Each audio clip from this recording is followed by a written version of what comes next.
तो सिर्फ आपका उत्साह बढ़ाने के लिए आप 70 किलोमीटर दूर से चल के यहाँ आए और आपके साथ तरकस जी हैं, कमला सिंह तरकस जी। आप बड़दा से जो आजमगढ़ और जौनपुर का बॉर्डर है वहाँ से आप चल के आए हैं। आदरणीय तरकस जी जो आपका फ़ोटो ले रहे हैं, आपका वीडियो बना रहे हैं। आपका यूट्यूब चैनल है द तरकस, उस पर बहुत सारी सामाजिक गतिविधियां आप लगातार रिकॉर्ड करते हैं और उन्हें आप जारी करते रहते हैं जो समाज उपयोगी हैं। आप बहुत बड़ा काम कर रहे हैं और आप वहां से चल के हम सबसे मिलने के लिए, हमारा उत्साह बढ़ाने के लिए और हमारी बात जनता तक पहुंचाने के लिए आए हैं। तो मैं चाहता हूं कि आप लोग इन लोगों को भी थोड़ा थोड़ा सुन के तब आप लोग जाएँ। तो जितेंद्र हरि पांडे जी इसकफ से भी जुड़े हुए हैं। इसकफ जो है वो बहुत बड़ा संगठन है कल्चरल, जो पूरे दुनिया में है, माने वर्ल्ड लेवल का संगठन है। तो आप उसके हमारे भारत के, इंडिया के आप बड़े पदाधिकारी हैं, इप्टा के जिला कार्यकारिणी के सदस्य हैं। तो जितेंद्र जी से अनुरोध है कि आप बच्चों को प्रेरणा स्वरूप वो सब जो भी बच्चा है आप समय उसमें आप अपनी बात करें। बहुत बहुत धन्यवाद भाई बैजनाथ भाई। आप और आपके इप्टा अध्यक्ष भाई जयनंदन सिंह 10 दिन का श्री रामानंद सरस्वती पुस्तकालय दोकहरा में जो लोक नृत्य पर और ख़ासकर उसमें जांघिया नृत्य की प्रस्तुति के लिए जिसका प्रशिक्षण कार्यक्रम डॉक्टर जयनंदन सिंह बैठे हैं, इनके निर्देशन में चल रहा है। ये बहुत खुशी की बात है। सोशल मीडिया पर कई दिनों से हम लोग इधर आ देख रहे हैं और हम आपके बीच में आए हैं। जैसा कि बैजनाथ भाई ने कहा, कामरेड श्यामा प्रसाद शर्मा जी बैठे हैं, कृषि वैज्ञानिक डॉक्टर रमाशंकर श्रीवास्तव जी हैं। वैज्ञानिक दृष्टिकोण से इन्हें लोक कलाओं को, विधाओं को या संस्कृति को कैसे जोड़ा जा सकता है, इसके पूर्व आपने चर्चा भी किया। तो हम आपसे 2-4 बातें करना चाहते हैं लोक विधा और लोक संस्कृति के बारे में। इसलिए भी कि हम भारतीय जननाट्य संघ इप्टा से जुड़े हैं। हम भारतीय सांस्कृतिक सहयोग एवं मैत्री संघ के राष्ट्रीय उपाध्यक्ष होने के नाते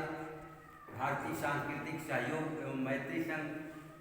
उत्तर प्रदेश के संयुक्त मंत्री के नाते हमारी जिम्मेदारी बनती है कि यहाँ भी लोक कला का संरक्षण, प्रशिक्षण या जागृति चल रही हो, वहाँ जाएंगे। आप आज जांघिया लोक नृत्य सीख रहे हैं। सुनील जी, आप महात्मा गांधी अंतर्राष्ट्रीय हिंदू विश्वविद्यालय वर्धा से एम.फिल के विद्यार्थी हैं। ब्रिजनाथ जी बैठे हैं, मास्टर डिग्री आपने भी वहाँ किया है। और कोई वर्धा विश्वविद्यालय का है यहाँ? और बाकी कोई इंटर कर रहा होगा, कोई ग्रेजुएशन कर रहा होगा, कोई पोस्ट ग्रेजुएशन कर रहा होगा। अब जांघिया लोक नृत्य के बारे में जो आप कर रहे हैं, पूरे भारत में खासकर यह पश्चिम यूपी, गोंडा, बहराइच, बस्ती, फैजाबाद के आसपास, जिसे वहाँ फलवाही बोलते हैं, और वही यहाँ पूर्वांचल में आजमगढ़, गोरखपुर, बलिया आसपास इसको या तो ठेठ में अहिरवा नाच या जांघिया बोलते हैं, जिसको आप कर रहे हैं। और यह विधा पूरे भारत में नहीं, लोक संस्कृति जिसको फोक डांस कहा जाता है अंग्रेजी में, कि लोक कला या लोक संस्कृति है।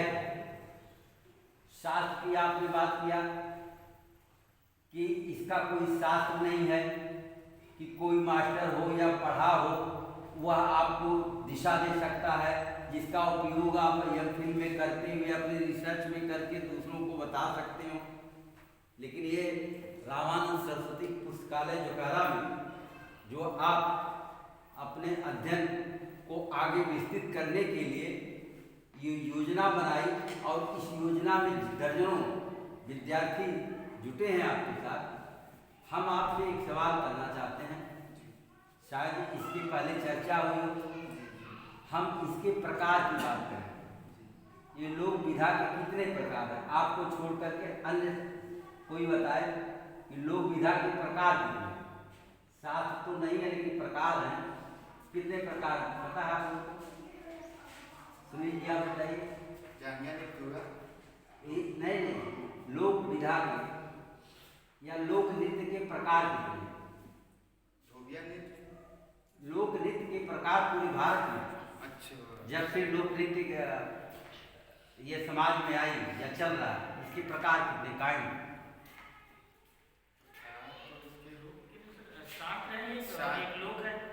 मित्रों, यह इसका 4 प्रकार है, क्योंकि हम लोग लोक से ही आते हैं और लोक संस्कृति के कार्यकर्ता संवाहक जो भी समझिए हैं, तो आपको भी ये जानकारी होनी चाहिए कि जो शास्त्र की बात डॉक्टर जैनेंद्र ने कही, आते ही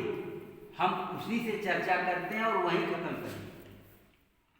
कि जो शास्त्रीय संगीत जो राज्य द्वारा या शासक वर्ग द्वारा जिस संस्कृति को, जिस कल्चर को, जिस गीत को, जिस नृत्य को संयोजित किया गया और बड़े बड़े राजमहलों में उनको सुनाया जाता था, चाहे गीत के माध्यम से, नृत्य के माध्यम, उसको तो शास्त्रीय कहा गया। लेकिन जिसका कोई शास्त्र नहीं, जो आपने चर्चा की, मैं उसी विषय पर रहूंगा कि जिसका कोई शास्त्र नहीं है, यह इसका पहला प्रकार है वृत्ति या पेशा, जिसे आप करते हैं। आप किसान हैं, पूर्वांचल या पश्चिम यूपी की बात हमने किया, तो यहाँ खेती पर आधारित हमारा आपका जीवन है, मेहनत करते हैं, श्रमजीवी हैं, और उस श्रम के बदले हमारी गेहूं या धान की फसल जब हुई, हमने उसको उछल कूद करके जिस तरह से बनाना शुरू किया, उसी का रूप ये आज जांगिया, कहरवा, धोलिया, जिसे भी आपने लिए, पूर्वांचल में है। और दूसरा क्या है? दूसरा है धार्मिक, क्योंकि धर्म और समाज दोनों एक दूसरे के आगे पीछे ही रहे हैं। धर्म पहले तो नहीं आया, बड़ी चर्चा होगी, पहले तो मनुष्य आया, मनुष्य जब आया तो मनुष्य के साथ उसका श्रम आया, श्रम के बाद धर्म भी आया, तो धार्मिक अनुष्ठानों में उसका प्रयोग होता रहा। यहाँ कम होता है, लेकिन आप दक्षिण भारत में चले जाइए, उत्तर भारत में नहीं, दक्षिण भारत में इसका प्रभाव ज़्यादा है, तो वहाँ उस रूप में उसको देखा गया। और तीसरा इसका प्रकार अनुष्ठानिक, जिसको आप तंत्र विद्या, जोगा टोना, भूत प्रेत करते हैं। बलिराम जी है, नगारा बजा रहे हैं, बहुत सारा निकाल हुआ होगा, बजाते हुए आप गए होंगे, कहीं भूत छोड़ ले तो कहीं भूत पकड़ा ले। हमारी आपकी मान्यता उसमें नहीं है, लेकिन ये इसका तीसरा प्रकार है। और चौथा जो प्रकार है उसका सामाजिक, किस कालखंड के अनुसार सामाजिक जीवन में या भारतीय परिवेश में, चाहे उत्तर प्रदेश, बिहार, राजस्थान, बंगाल, उड़ीसा, तमिलनाडु, केरल, आंध्र प्रदेश, जिस भी प्रदेश के निवासी हैं, उसके अनुसार और इस लोक संस्कृति या लोक नृत्य की जो हम चर्चा कर रहे हैं, या आपको 18वीं से लेकर 19वीं शताब्दी के आसपास, चूँकि उसके कुछ ही पहले ये भक्ति आंदोलन और सूफी संत, वहीं से जो इसकी शुरुआत होती है, लंबा विषय हो जाएगा, लेकिन उसके बाद मुख्य रूप से 18वीं और 19वीं शताब्दी में जब ऐसे शासक वर्ग, चाहे वो मुगल काल रहा हो या ब्रिटिश काल रहा हो या भारतीय स्वतंत्रता संग्राम का आंदोलन 1857 के आसपास से लेके 1947 आजादी मिलने तक जो जनजातियां सुदूर पहाड़ों पर जंगलों में लुट छुप कर रहती थी, ऐसे समय में जब यह आंदोलन हमारा चल रहा था, आप एमफिल के विद्यार्थी, आपको ये सब चीजें पढ़ने को मिल रही होगी, आप टच भी कर रहे होंगे, तो जो ये चल रहा था तो उसमें ये धीरे धीरे धीरे धीरे निकलना शुरू किया। अब कहीं आप जाएंगे तो कालबेलिया मिल जाएगा, कहीं झूमर मिल जाएगा, पंजाब में जाएंगे भंगड़ा मिल जाएगा, केरल में जाएंगे कथकली मिल जाएगी, उड़ीसा में जाएंगे महाकुंभ मिल जाएगा, उत्तर प्रदेश में रहेंगे यहाँ जांगिया मिल जाएगा, रासलीला ये उत्तर प्रदेश में है, यहाँ नहीं है, पश्चिम में वो रासलीला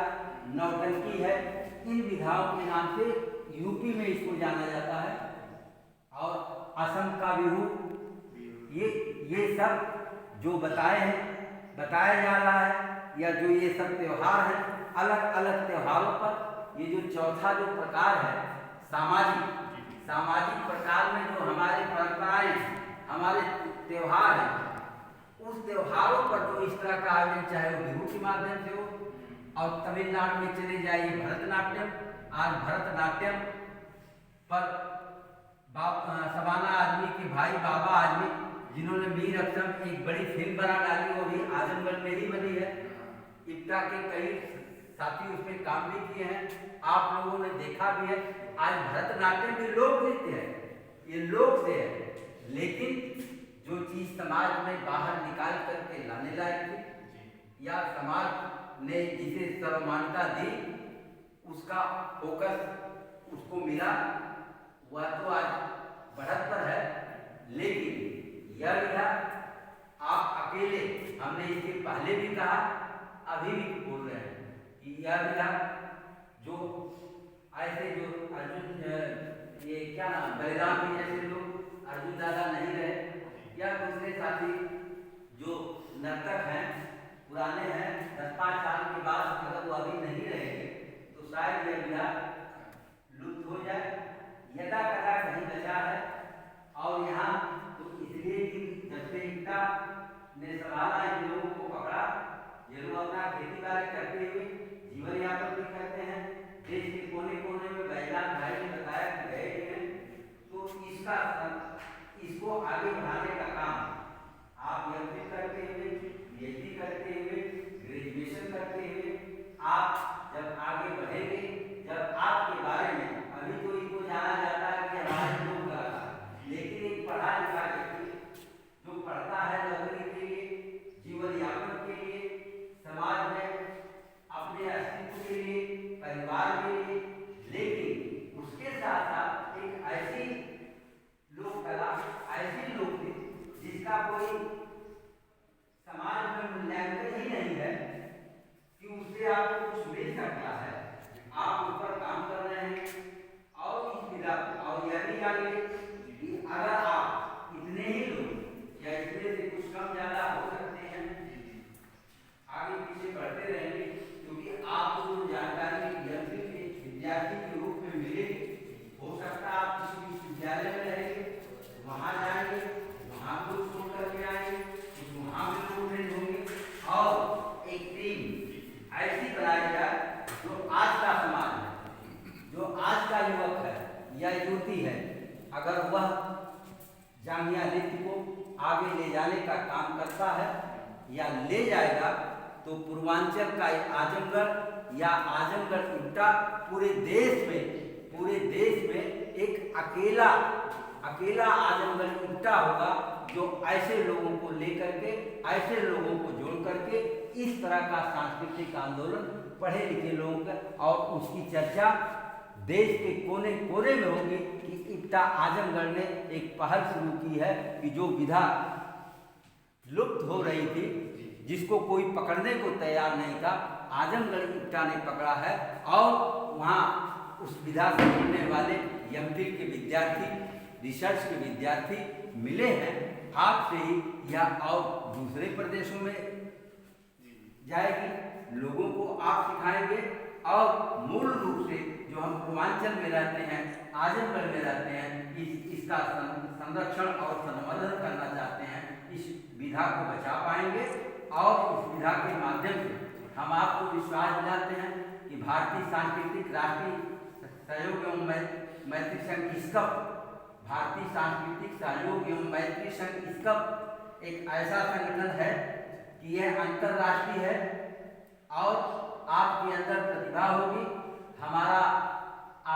आने वाला राष्ट्रीय सम्मेलन उड़ीसा के कटक में होना है, ये तय है। और इसी टीम को हम आज से ही दावत देते हैं कि कोविड का दौर खत्म होगा, हो सकता है 22 के शुरुआत या अंत में कटक में हमारा राष्ट्रीय सम्मेलन हो। और आप ये जो प्रशिक्षण ले रहे हैं, आप अपनी पढ़ाई या कोर्स की करते हुए 10 दिन का समय होगा, आने जाने का 2-3 दिन और बाकी 2-3 दिन रहने का। हम पूरी की पूरी टीम को ले चलेंगे और राष्ट्रीय पटल पर उड़ीसा कई बार अवसर मिला, चेन्नई में मिला, आंध्रा में मिला, तमिलनाडु में मिला, केरल में मिला, विशाखापट्टनम में हर मई में वो कार्यक्रम ISKCOP की तरफ से होता है। पूरे देश का जो कल्चर है बुलाया जाता है। और लोक संस्कृति जिसको सरकार ने ध्यान नहीं देती है, लोग ध्यान नहीं देते हैं, तुच्छ नजर से देखते हैं। हम आप सवाल कीजिए लोगों से कि 26